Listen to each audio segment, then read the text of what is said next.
In early 1945, U.S. forces focused their attention on an imposing objective, Okinawa. Lying only 350 miles from Japan proper, Okinawa would make the perfect base from which to launch the proposed invasion of Japan itself.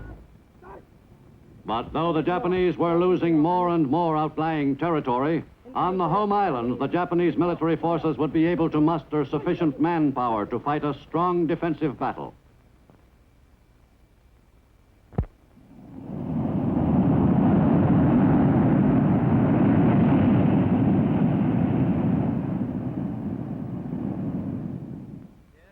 In early 1945, President Roosevelt returned from Yalta and reported on the most significant developments of that important conference with Great Britain and Russia. We haven't won the wars yet, with an S on wars. It's a long, tough road to Tokyo. It's longer to go to Tokyo than it is to Berlin, in every sense of the word. The defeat of Germany will not mean the end of the war against Japan. On the contrary, we must be prepared for a long and costly struggle in the Pacific. But the unconditional surrender of Japan is as essential as the defeat of Germany. In the far Pacific, 3 divisions of U.S. Marines were engaged in wiping out the enemy on a small strategic volcanic island named Iwo Jima. Japan still managed to supply its troops on the Asiatic mainland, where the Emperor's forces were firmly entrenched. If Okinawa were taken by the U.S., Japan's supply line to those forces would be effectively severed.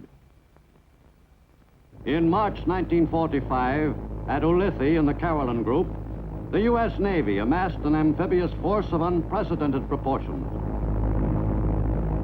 That force moved north, directed by one of the Navy's top amphibious fleet commanders, Vice Admiral Richmond Kelly Turner. Carrier planes of Admiral Spruance's 5th Fleet hit the home islands of Japan and then softened up the target island of Okinawa.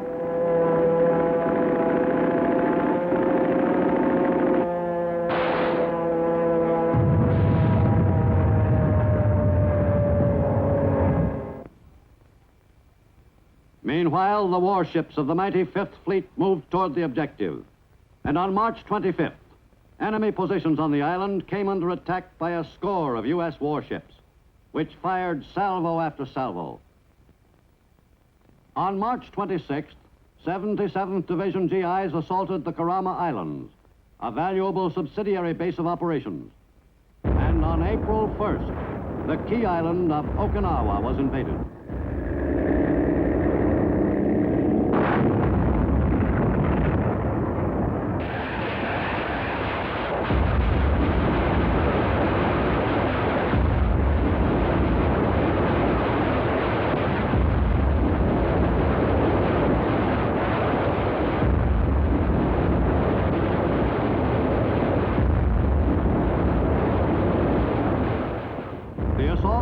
By the U.S. 10th Army, which was composed of GIs of the Army's 24th Corps and Marines of the 3rd Amphibious Corps.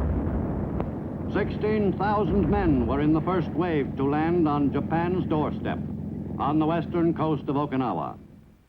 It seemed hard to believe, but there was no opposition. Most of the veterans in the invasion force, old campaigners who had fought at Saipan, Peleliu, and Leyte, suspected that this was an April Fool's Day trick on the enemy's part.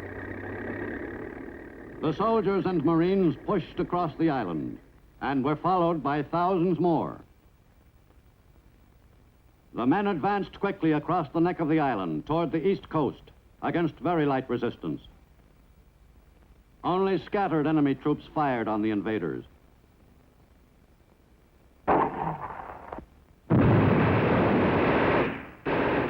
U.S. troops gained ground easily. The American plan was to bisect the island and thus divide the enemy's forces.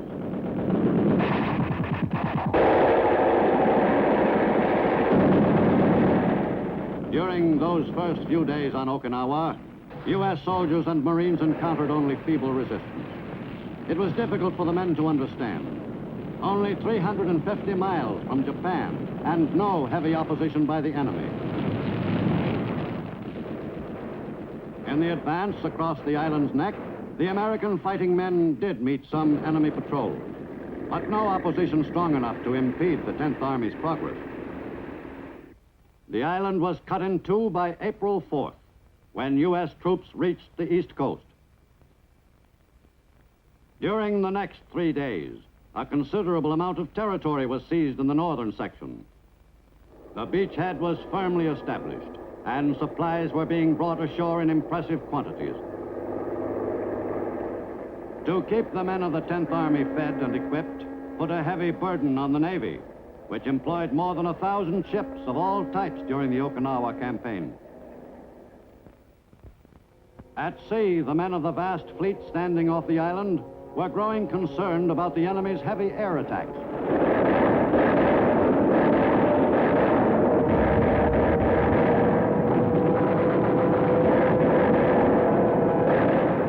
Off Okinawa, the Japanese made maximum use of their frenzied kamikaze attack plan.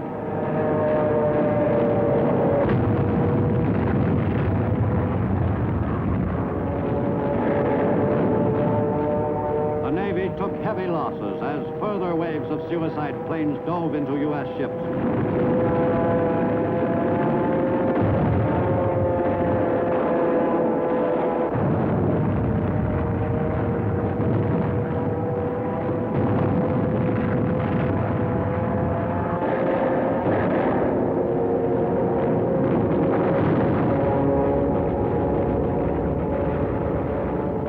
The waters off Okinawa became as violent a battleground as the island itself.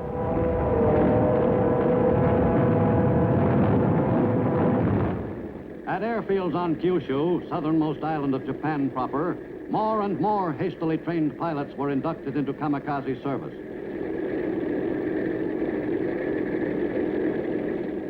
No honor was considered greater than the privilege of making a suicide dive against an American ship.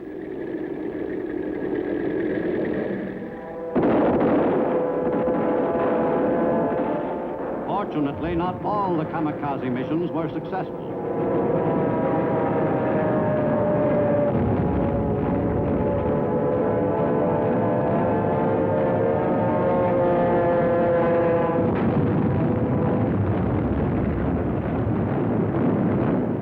To the men in the fleet, the skies seemed always full of kamikazes.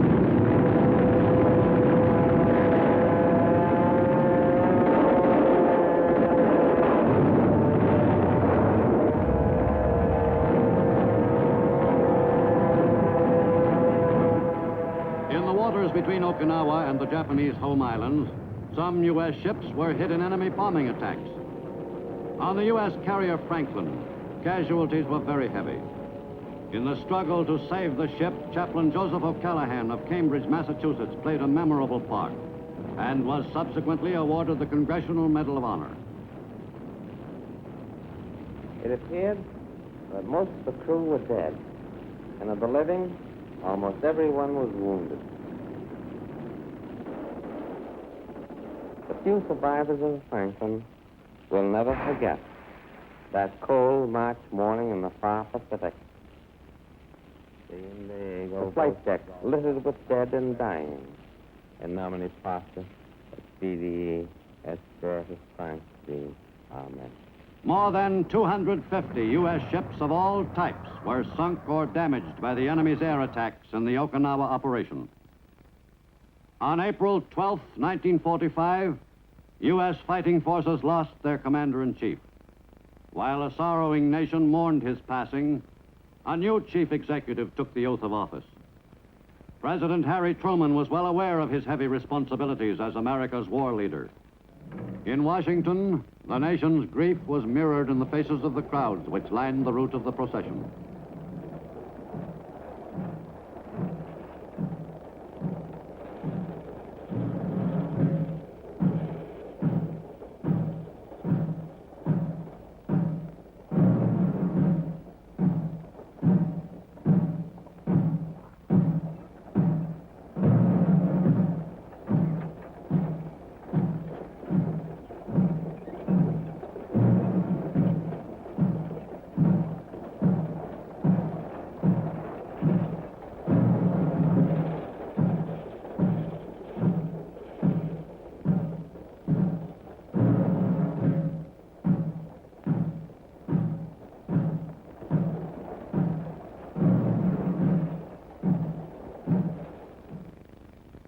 Halfway around the world on Okinawa, many of the combat troops paused to attend a memorial service not far from the front. President Roosevelt's death at this critical point was a real blow to the servicemen, who had felt a close bond with their late commander-in-chief.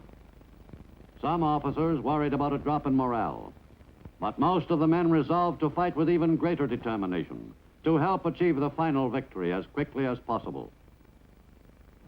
On Okinawa, the battle was far from won. Cleaning out the long section of the island north of the beachhead was the job of the 6th Marine Division. They moved quickly against an enemy force which was fighting from ideal natural defensive positions. On Motobu Peninsula, the Marines ran into sudden stiff resistance near Mount Yaitaki.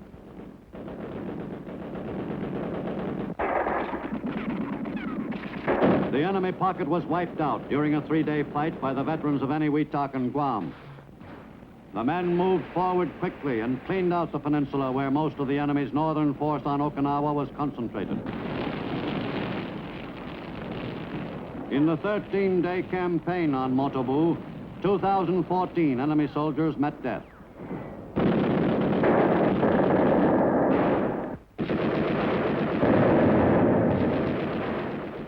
The Marines mopped up the rugged northern area of Okinawa against sporadic resistance.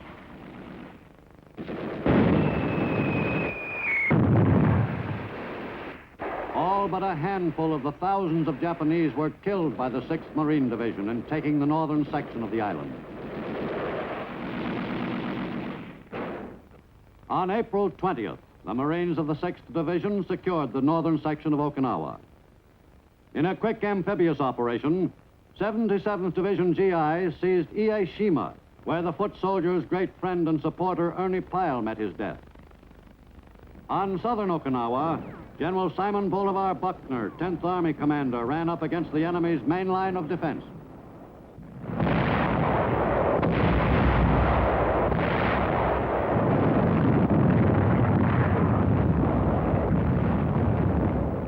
Artillery, supported by tanks, went to work on the enemy's defensive line.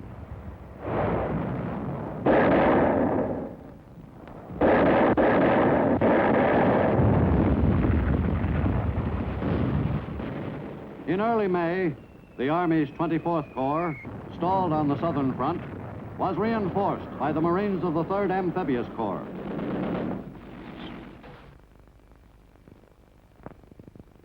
The battle-wise enemy commander, General Ushijima, had chosen to make his stand along a line which stretched across the island from Naha to Yonabaru. On May 8th, the 6th Division Marines prepared to attack south along the west coast in the drive to take Naha and pierce the enemy's line. To cut that western anchor of the enemy's defense, the Marines concentrated all their power in the new offensive.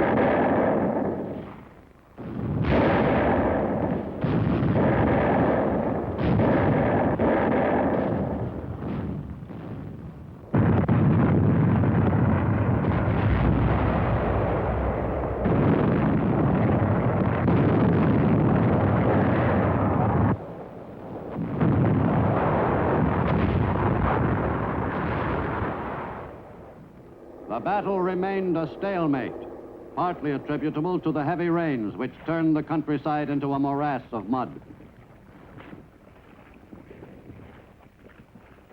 Most of the heavy equipment became hopelessly bogged down in the mire. The Army 24th Corps, which was trying to mount a crushing offensive against the bulk of the enemy's Okinawa force, found its assignment especially difficult with the beginning of Okinawa's celebrated plum rains, which set in on a daily basis late in May and greatly complicated the operation.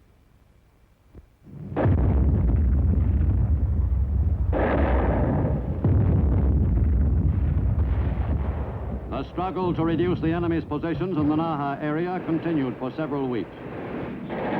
Dislodging the enemy from his carefully prepared defenses was a demanding assignment and a costly one. The Marines' answer to the enemy's strong, well-integrated defenses was the tank infantry team. In the U.S. attack, some tanks were lost. and the Marines suffered a sizable number of casualties before they were able to move into the capital city.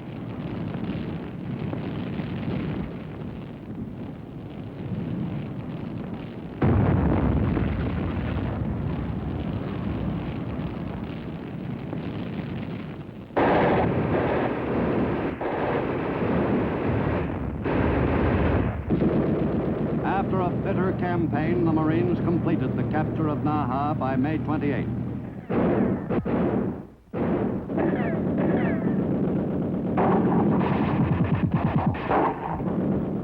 The city was almost a total wreck. For their successful seizure of this hub of the enemy's defense on Okinawa, 2 regiments of the 6th Marine Division, the 22nd and 29th, were awarded the Presidential Unit Citation. The city had felt the full weight of U.S. firepower. The fall of the capital city signaled the beginning of the last major phase of the battle for Okinawa. With Naha in American possession, the offensive picked up speed all along the line.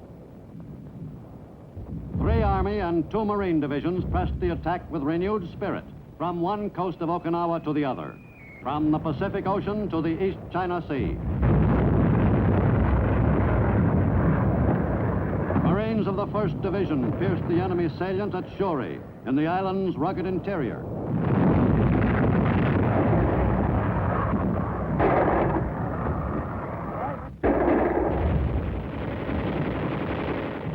The U.S. forces suffered a considerable number of casualties in beating down the enemy's grim defense of southern Okinawa. The news from the European theater gave the men a lift. But on Okinawa, there was still a war to be fought. The seizure of the Yonobaro area by soldiers of the 24th Corps marked the collapse of the enemy's defense line on Okinawa's east coast. Across the island, 6th Division Marines encountered stiff resistance on Oroku Peninsula.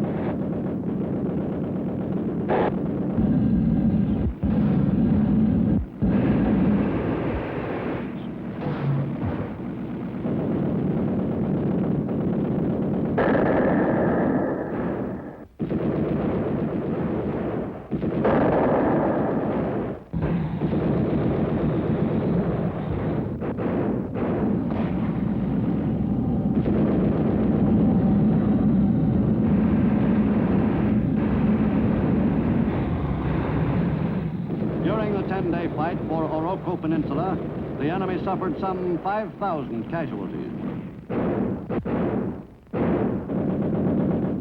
The Marines worked hard to annihilate the enemy's last-ditch defense.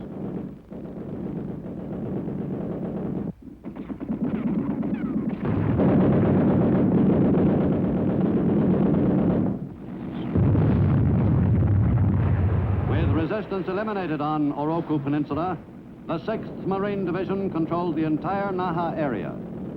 For this action, the 4th Marine Regiment was awarded the Presidential Unit Citation. In the capture of Oroku Peninsula, the U.S. forces gained control of Naha Airfield, complete with dummy planes, which the enemy used to suggest a strong air base. With the airfield no longer in enemy hands, U.S. forces could finally make use of the port of Naha. By mid-June, U.S. troops had completely broken the enemy's main line of defense on Okinawa. On June 17th, U.S. forces were only a few miles from the southern tip of the island.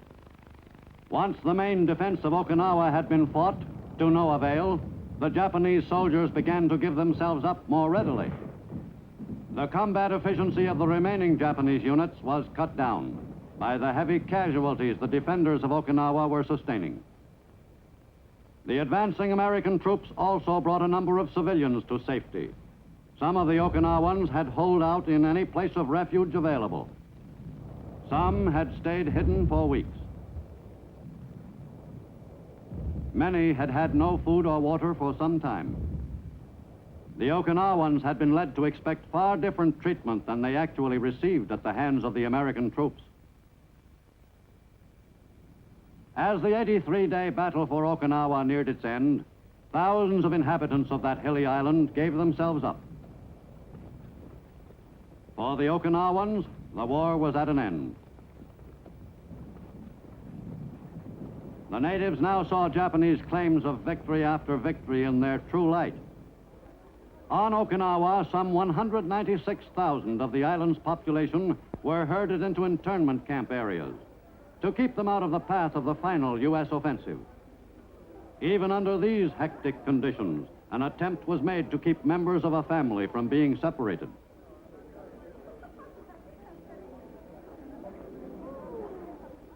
The prisoner of war camps were crowded with the largest concentration of Japanese troops ever taken prisoner in any campaign during World War II in the Pacific. In the closing days of the battle, the enemy soldiers had finally refused to obey their officers, had surrendered themselves to their conquerors. The code of Bushido, death before surrender, was no longer followed without question by Japanese fighting men.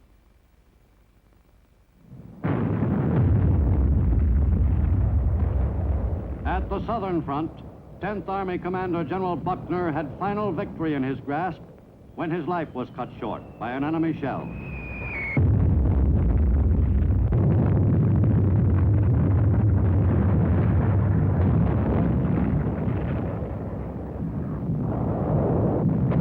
Meanwhile, the drive for the last piece of enemy territory on Okinawa was underway.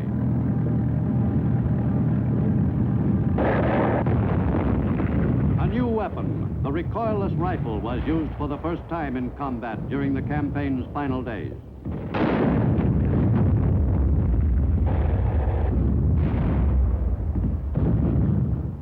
On June 22nd, 1945, the last enemy unit was overwhelmed. American fighting men controlled Okinawa to the extreme southern tip. The enemy had lost an invaluable base only 350 miles from Japan proper. And the United States had gained still another island, again after paying a heavy price. General Buckner was the only field army commander to lose his life by enemy action in the Asiatic-Pacific theater during World War II.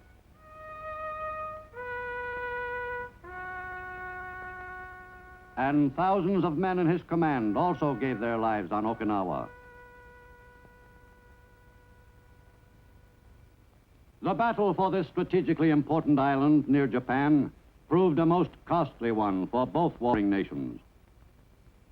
The loss of the machines and weapons of war was also seriously felt by both sides.